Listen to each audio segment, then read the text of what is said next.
लोकशाही राजकारणाच्या इतिहासामध्ये घोषणापत्र किंवा मॅनिफेस्टो ही काही नवीन गोष्ट नाही. देशामध्ये असे अनेक पक्ष आहेत की जे मॅनिफेस्टोच काढत नाही, असे काही पक्ष आहेत. परंतु मॅनिफेस्टो किंवा घोषणापत्र किंवा जाहीरनामा याचं एक वेगळं महत्त्व लोकशाही राजकारणामध्ये आहे.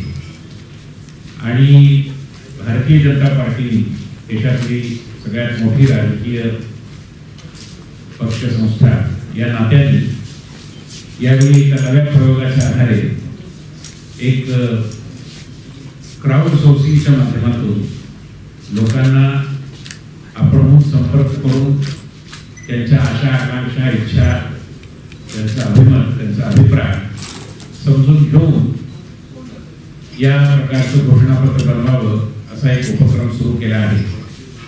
गेल्या 3 फेब्रुवारीला पक्षाचे राष्ट्रीय अध्यक्ष मान्यवर अमित भाई शाह यांनी भारत के मन की बात मोदी जी के साथ या कार्यक्रमाचं उद्घाटन केलं आणि आज गोव्यामध्ये एक प्रकारे त्याला अधिक गती देण्याकरता काही उपक्रम सुरू होत आहेत.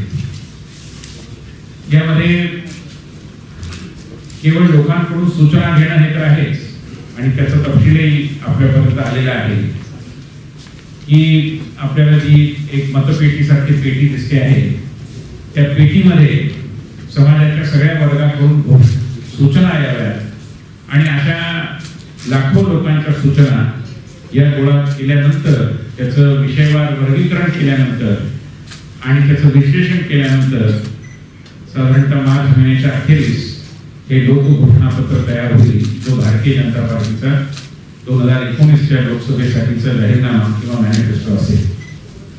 In a way, this is democratization of the process of manifesto preparation. Even though a manifesto is for the entire nation, it is true that while implementing, we are conscious of the fact that one size doesn't fit all.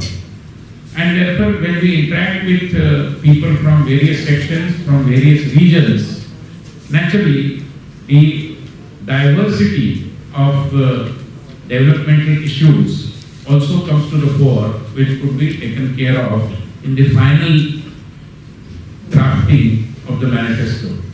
And आधी तर सूचना घेतो आहोत, त्यामुळे अशा सूचना येऊ द्या, मग त्या घोषणापत्रात समाविष्ट होतील आणि मग अंमलबजावणी होईल. लोकांनी जर अशा सूचना आग्रहाने केल्या तर नॅचरली आम्ही लोकांकडे जातो आहोत ते त्यांचं म्हणणं ऐकून घेण्याकरताच जातो आणि म्हणणं ऐकून याकरता घ्यायचं की त्याचा समावेश करायचा. त्यामुळे नक्की असं पाहण्याचं काही कारण नाही की कुठल्या तरी गोष्टीला बंदी आहे सूचना करायला, असं काही.